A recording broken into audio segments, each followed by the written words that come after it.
जय हिंद साथियों, मैं सतीश एंड सक्सेस एकेडमी के इस ऑनलाइन प्लेटफॉर्म पर आप सभी का स्वागत करता हूँ।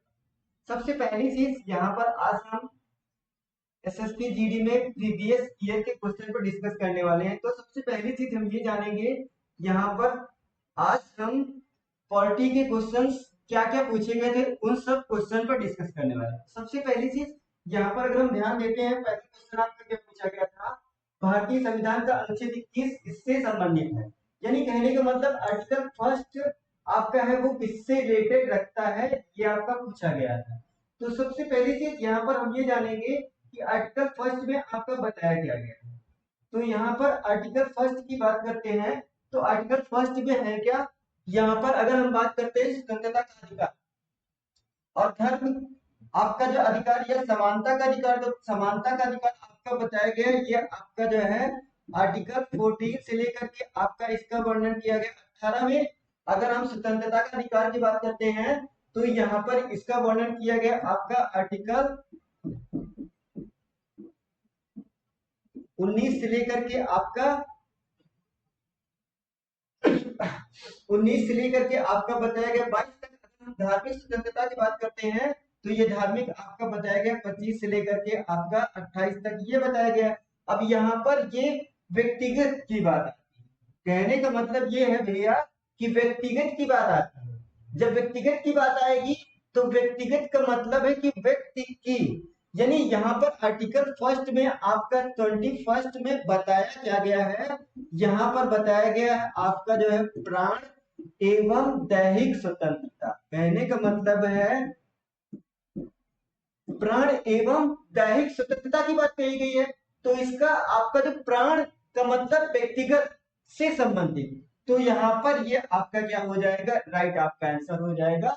और उसके साथ साथ अगर दूसरे क्वेश्चन पे चलते हैं तो यहाँ पर ये बताया गया है कि राज्य के नेतृत्व किस अनुच्छेद में वर्णित है। यानी कहने का मतलब है कि यहाँ पर ये तो मैंने अभी बताया कि आपके 14 से लेकर के 18 तक यहाँ पर बताए गए समुदाय समानता के अधिकार के बताए गए हैं और 19 से लेकर के 22 तक आपका बताया गया है। तो ये अभी मैंने डिस्कस किया और उसके साथ साथ ये आपका 36 से लेकर के 51 तक बताया गया है राज्य के नेतृत्व। तो राज्य के नेतृत्व का वर्णन किया गया है आपके भाग 4 में किया गया। अगर हम डिस्कस करते हैं आर्टिकल तो आर्टिकल 36 से लेकर के 51 तक बताया गया और ये आपका राज्य के नेतृत्व आपका किस देश के संविधान से लिया गया है, तो ये आपका लिया गया है आयरलैंड के संविधान से इसको आपका लिया गया है। तो ये आपका राइट आंसर क्या हो जाएगा, यहाँ पर फर्स्ट हो जाएगा। और उसके बाद अगर हम डिस्कस करते हैं यहाँ पर आर्टिकल 1 से लेकर के 5 तक, ये बताया गया आपका, इसका वर्णन किया गया आपके भाग 1 में और उसके साथ साथ इसमें आपका है क्या, संघ एवं राज्य क्षेत्रों का आपको वर्णन किया गया। तो ये आपका हो जाएगा भाग फर्स्ट में। अब अगर नेक्स्ट क्वेश्चन की ओर बढ़ते हैं तो यहाँ पर नेक्स्ट क्वेश्चन, आप भारत के राष्ट्रपति का कार्यकाल कितना होता है।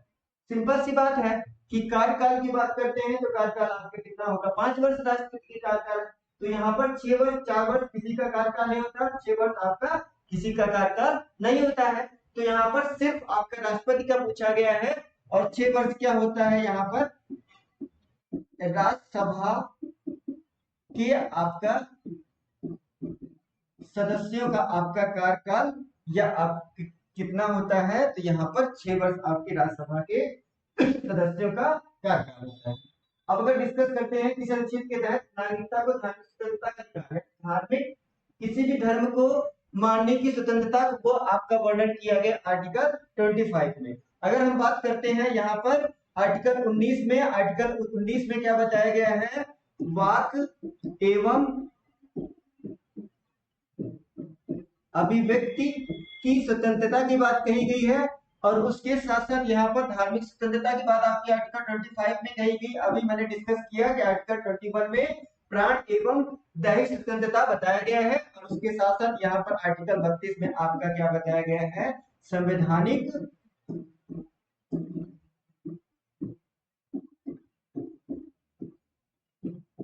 संवैधानिक उपचारों का अधिकार से रिलेटेड आपका 32 के बारे में बताया गया। अगर इसे हम बात करते हैं, डॉक्टर भीमराव अंबेडकर ने संविधान की आत्मा की संज्ञा दी है आर्टिकल 32 को स्पेशली करना है। तो यहाँ पर आपका किसने कहा है, बी आर अम्बेडकर ने। अम्बेडकर ने क्या बताया है, इसको जो है संविधान की आत्मा के रूप में संज्ञा दिया है। कहने का मतलब है कि आपके संविधान की आत्मा के रूप में संज्ञा दिया है। तो किसने बताया है, डॉक्टर भीमराव अंबेडकर ने किसको बताया है, आर्टिकल 32 पर। अब अगर आगे चलते हैं तो यहाँ पर नेक्स्ट क्वेश्चन आपका है कि भारतीय संविधान के संशोधन करने के लिए किस बहुमत की आवश्यकता होती है, यानी संशोधन करने के लिए किस बहुमत की आवश्यकता होती है। तो वहां पर अगर संशोधन किया जाएगा तो वहां पर इस बहुमत की, यानी बहुमत की आवश्यकता किस संशोधन पर होगी, वहां पर आपका कम से कम 20 राज्यों की सहमति के लिए आपका जो विशेष आपका बहुमत होगा, इसमें आपकी जरूरत पड़ती है। अब अगर हम डिस्कस करते हैं संविधान संशोधन, तो संविधान संशोधन का वर्णन आपके कहाँ पे किया गया है, भाग आपका 20 में किया गया है। अगर आर्टिकल की बात करते हैं तो आर्टिकल आपका 368 में आपका संविधान संशोधन की बात करती है। अगर हम बात डिस्कस करते हैं संविधान संशोधन आपका लिया कहाँ गया है, लिया आपका गया है दक्षिण अफ्रीका से आपका संविधान संशोधन की प्रक्रिया आपकी ली गई है। तो यहाँ पर ये आपका क्या हो जाएगा, विशेष बहुमत, इसका आपका राइट आंसर हो जाएगा। और उसके साथ साथ संविधान संशोधन की प्रक्रिया का वर्णन भाग 20 में किया गया है। आर्टिकल की डिस्कस करते हैं तो 368 के तहत, और संविधान संशोधन की प्रक्रिया किस देश के संविधान से ली गई, तो दक्षिण अफ्रीका के संविधान से आपका लिया गया। अगर दूसरे क्वेश्चन को पढ़ते हैं, राज्यसभा के सदस्यों की संख्या अधिकतम कितनी हो सकती है, अधिकतम आपकी क्या हो सकती है, 250। अगर वर्तमान की बात करते हैं तो वर्तमान में आपका कितनी व्यवस्था है, वर्तमान में आपका बताया गया है 245 पर आपके मेंबर्स चलते हैं। यहाँ पर आपका जो है 12 सदस्य आपके कहाँ से चुने जाते हैं, 12 सदस्य आपके राष्ट्रपति के द्वारा आपके मनोनीत किए जाते हैं। बाकी आपका सभी का क्या होता है, बाकी आपका सभी सदस्यों का आपका जो है वो भी अप्रत्यक्ष रूप से चुनाव किया जाता है। अब अगर हम बात करते हैं 550, तो ये आपका लोकसभा में है, लेकिन एक अभी आपका अधिकतम यहाँ पर दिखता है 552।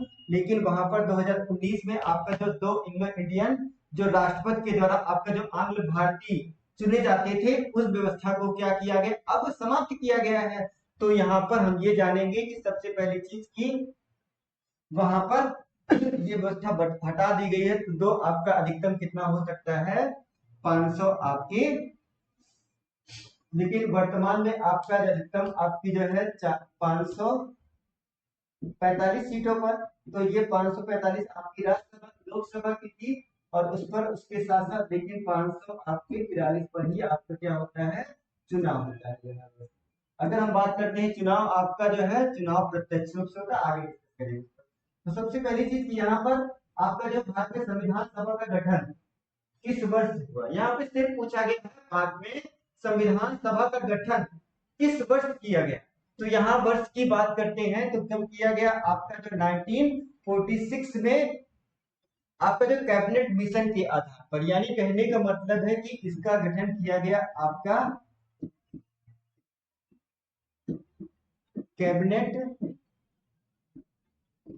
मिशन के आधार पर। और अगर बात करते हैं यहाँ पर कैबिनेट मिशन आपका भारत कब आया था, 24 मार्च 1946 में भारत आया, और उसका उद्देश्य क्या था, संविधान सभा का गठन किया जाए। इसके 3 सदस्य थे, Lord Patrick Lawrence, AB Alexander और सर स्टेफर्ड क्रिप्स, आपके इसके 3 आपके मेंबर्स हुआ करते थे। और उसके साथ साथ 1947 की बात करते हैं तो देश आपका आजाद हुआ। अगर हम डिस्कस करते हैं यहाँ पर आपका जो है 26 नवंबर 1949 पे बात करते हैं, तो यहाँ पर संविधान को क्या किया गया था, आपका जो है अंगीकृत किया गया था, या संविधान को आपका लाया गया था या समर्पित किया गया था इस दिन। अगर बात करते हैं 1950 की, तो 1950 में संविधान को क्या किया गया था भैया, 26 जनवरी 1950 को संविधान को लागू किया था। भारत एक आपका लोकतंत्रात्मक गणराज्य बना। और आगे नेक्स्ट क्वेश्चन पर डिस्कस करते हैं कि संक्षिप्त के तहत केंद्र सरकार को राज्यों के मामलों में हस्तक्षेप करने का अधिकार है। तो ये आपका आर्टिकल 256 के तहत। और यहाँ पर अगर हम डिस्कस करते हैं आर्टिकल 352 में क्या है, तो आर्टिकल 352 में आपका बताया गया है राष्ट्रीय आपात से संबंधित है। और उसके साथ साथ अगर हम डिस्कस करते हैं इसमें आपका 356 में क्या बताया गया है, यहाँ पर बताया गया है राष्ट्रपति शासन के बारे में बताया गया है। अगर उसके साथ साथ डिस्कस करते हैं तो यहाँ पर आपका क्या बताया गया है, वित्तीय आपात के बारे में बताया गया। अगर हम बात करते हैं यहाँ पर तो आपात उपबंधन आपका जो आपातकालीन व्यवस्था है उसका वर्णन आपके कहाँ पे किया गया, भाग आपके 18 में किया गया है। अगर हम डिस्कस करते हैं वहां पर आर्टिकल की, तो आर्टिकल आपका 352 से लेकर के आपका 360 तक इसका वर्णन किया गया। कहने का मतलब है कि सबसे पहली चीज यहाँ पर आपके जो है ये जो क्वेश्चन तक केंद्र सरकार को राजस्व मामलों में हस्तक्षेप करने का अधिकार दिया गया है वो आर्टिकल 356 के तहत। और 352 में क्या है, राष्ट्रीय आपात है। और इसके साथ साथ आपका 356 में क्या बताया गया, आर्टिकल राष्ट्रपति शासन। और आर्टिकल 360 के तहत आपका वित्तीय आपात। अगर आपातकालीन की व्यवस्था की बात करते हैं तो ये आपका इसका वर्णन भाग 18 में किया गया है। और उसके साथ साथ यहाँ पर आर्टिकल की बात करते हैं तो 352 से लेकर के आपका 360 तक इसके बारे में बताया गया है। आगे नेक्स्ट क्वेश्चन डिस्कस करते हैं, भारतीय संविधान का मूल संरचना के सिद्धांत की व्याख्या किस मामले में किए कहा गया था, कृष्णनंद बनाम भारत संघ के आपका जो केस में इसका वर्णन आपका किया गया था। अब यहाँ भारत की संक्षिप्त के तहत राष्ट्रपति की शक्तियों का प्रयोग करता है तो आर्टिकल आपका 74 के अंतर्गत आपको क्या दिया गया, राष्ट्रपति की आपका जो शक्तियों का प्रयोग करने की आवश्यकता होती है आपका। अगर हम डिस्कस करते हैं तो यहाँ पर आपका क्या बताया गया है, प्राइम मिनिस्टर यानी प्रधानमंत्री के बारे में बताया गया है। अगर आप बात करते हैं यहाँ पर बताया गया है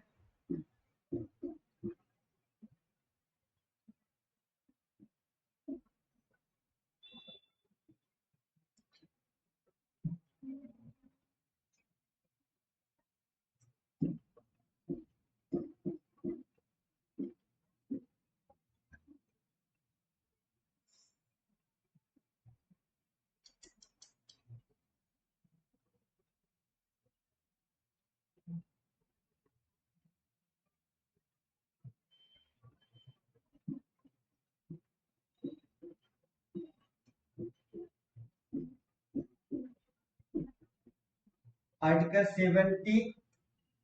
76 आपका क्या कहता है, महान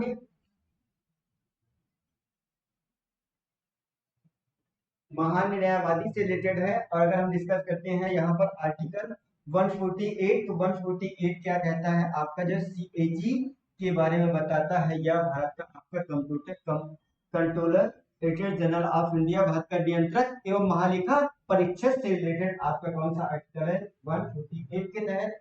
अब अगर हम डिस्कस करते हैं यहाँ पर नागरिकों के अधिकारों के संविधान की किस भाग में रखा गया, यानी कहने का मतलब नागरिकों के अधिकार की बात करते हैं, फंडामेंटल राइट्स की बात करते हैं तो इसका वर्णन आपका कहाँ पे किया गया है, भाग 3 में किया गया। भाग 1 में क्या किया गया है, संघ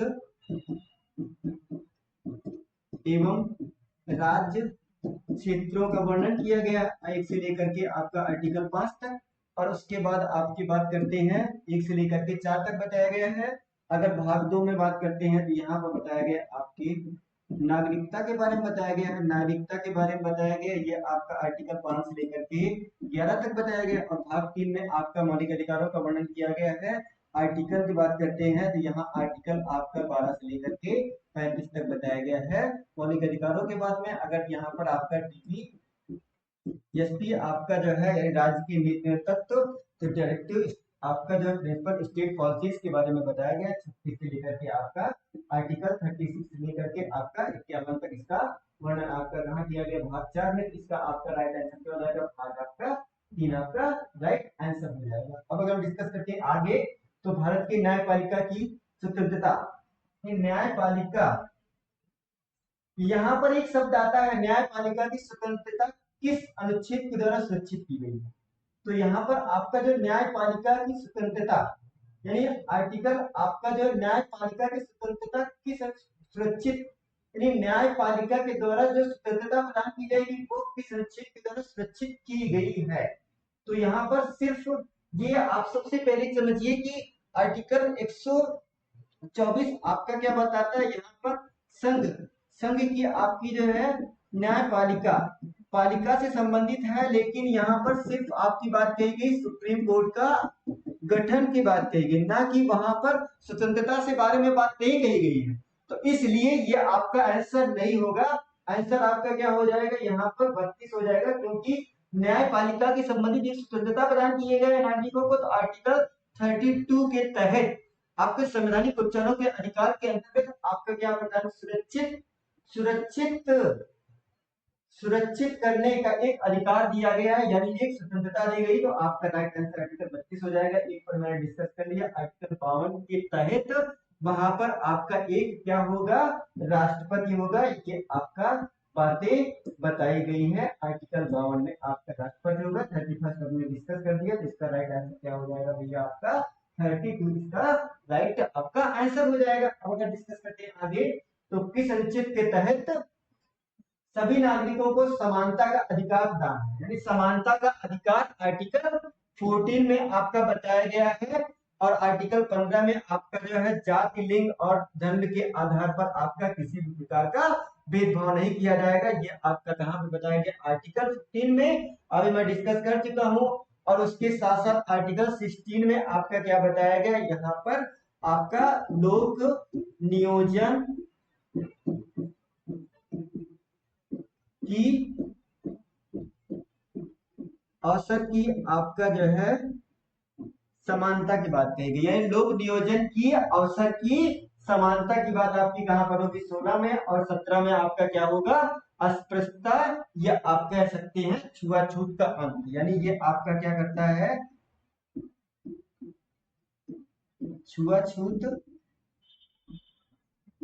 का अंत आपका कहता है। ये आपको बताया गया, कहां बताया गया, आर्टिकल 70 पे। तो इसका आपका राइट आंसर क्या हो जाएगा भैया, 14 हो जाएगा। अब अगर आगे चलते हैं, तो सबसे पहली चीज यह, किस प्रकार की चुनावी प्रक्रिया में राष्ट्रपति को चुनाव किया जाता है। राष्ट्रपति का चुनाव आपका जो होता है वो अप्रत्यक्ष चुनाव के द्वारा, आपका जो इनडायरेक्ट आपका एकल संगणित पद्धति का इस्तेमाल किया जाता है, और अप्रत्यक्ष रूप से चुनाव होता है। तो यहाँ पर प्रत्यक्ष रूप से चुनाव, यानी आपका जो भी व्यक्ति वयस्क है, वयस्क मताधिकार से प्रत्यक्ष रूप से होता है। और जनता के द्वारा चुना गया जो जन प्रतिनिधि होता है, जिस किसी भी स्तर पे, जैसे राष्ट्रपति हो गए, या उपराष्ट्रपति हो गए, या राज्यसभा के आपके सदस्य हो गए, उनको मेंबर को जो चुनते हैं, उनका चुनाव आपका जो कहाँ पे होता है, इनका आपका जो चुनाव राष्ट्रपति का होता है, और उसके साथ साथ आपके उपराष्ट्रपति का होता है, और उसके बाद आपका जो है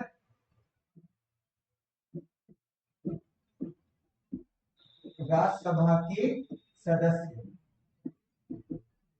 सदस्यों का जो चुनाव होता है वो आपका अप्रत्यक्ष रूप से। आपको प्रत्यक्ष रूप से किनका चुनाव होता है, प्रत्यक्ष रूप से आपका होता है लोकसभा के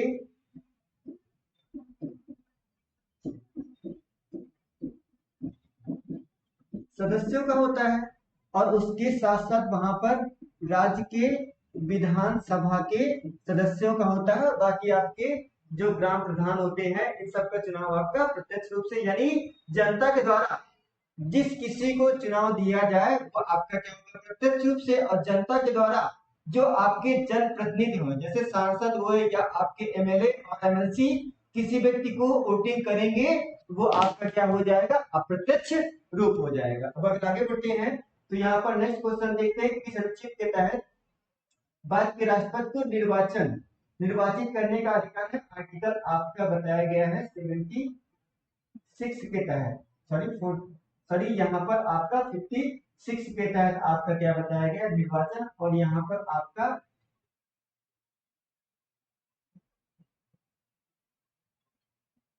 आर्टिकल सॉरी यहाँ पर आपका अनुच्छेद ये बताया गया प्रश्न नंबर 16 में कि भारत के किस संविधान संशोधन से 73वें और 74वें के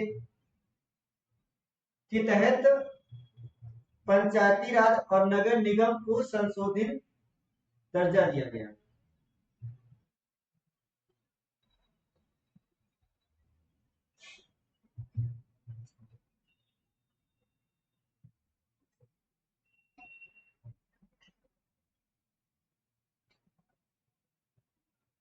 देखिए, सबसे पहली चीज तो यहाँ पर आपका क्वेश्चन तो सही है, फिलहाल यहाँ पर आपका विकल्प गलत है, क्योंकि कहने का मतलब है कि किस कि 73वें संविधान संशोधन और 74वां संविधान यानी 73वां संविधान संशोधन आपका किया गया था, वो भी आपका जो 73 आपका जो है कॉन्स्टिट्यूशन अमेंडमेंट, ये आपका किया गया था 92 में, और उसके साथ साथ आपका जो 74 भी आपका जो कॉन्स्टिट्यूशन अमेंडमेंट भी आपका किया गया था 1994 92 में। बट यहाँ पर ये बात आपकी जो है, यहाँ पर इसको रखा गया आपकी नगर पालिका के आपके नगर पालिका आपके 18 विषयों पर विधि बनाने की शक्ति प्रदान की गई है, और उसके साथ साथ यहाँ पर पंचायतों से संबंधित, या आप कह सकते हैं कि पंचायती राज से रिलेटेड आपका जो था, वहां पर इसको आपको जो है 29 विषयों पर जो विधि बनाने की शक्ति प्रदान की थी, तो इसको सिर्फ दोनों को आपको लागू किया गया था। बट यहाँ पर ये आपके विकल्प मिसमैच कर रहे हैं, क्योंकि यहाँ पर सिर्फ वही चीज, अगर यहाँ पे सन डालता तब बात अलग होती, तो ये आपका क्या हो जाएगा, यहाँ पर इसका विकल्प में आपका जो है 1992 रहना चाहिए था। अब अगर नेक्स्ट क्वेश्चन की ओर बढ़ते हैं, तो किस अनुच्छेद के तहत नागरिकों को काम का अधिकार प्राप्त है?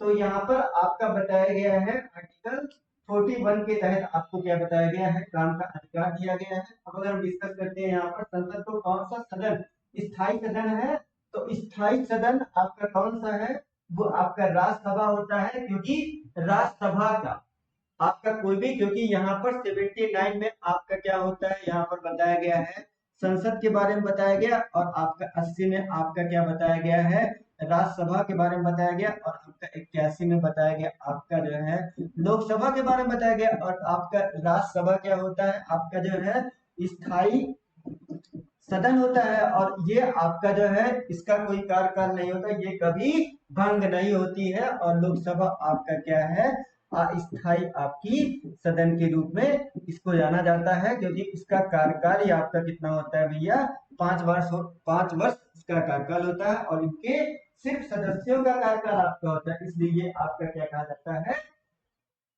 इसको कहा जाता है स्थायी सदन कहा जाता है। अब अगर नेक्स्ट क्वेश्चन, भारत का आपातकालीन की घोषणा किस अनुच्छेद के तहत होती है? यानी कहने का मतलब है कि आपात उपबंधन अभी मैं डिस्कस कर चुका हूं, तो 352 के अंतर्गत भी आपका क्या होता है, वहां पर राष्ट्रीय आपात, और 356 के अंतर्गत राष्ट्रपति शासन, और 360 के अंतर्गत वित्तीय आपात, तो इसका आंसर क्या हो जाएगा आपका, सभी हो जाएगा। नेक्स्ट क्वेश्चन देखते हैं, किस अनुच्छेद के भारत के मौलिक अधिकारों का संरक्षण दिया गया है? तो यानी कहने का मतलब है कि मौलिक अधिकारों का संरक्षण की बात आती है, तो मौलिक अधिकारों का संरक्षण आर्टिकल 32 के अंतर्गत आपका कहाँ पे है, सुप्रीम कोर्ट में, और उसके साथ साथ इसका वर्णन आपका कहाँ किया गया है, हाई कोर्ट में। दोनों आपका क्या हो जाएगा, राइट आंसर हो जाएगा, तो यानी आपका यहाँ पर सही हो जाएगा आपका सिंपल। Thanks for watching. जय हिंद। आज का सेशन यही तक, नेक्स्ट मिलेंगे अगले क्वेश्चंस के साथ, कल मिलते हैं।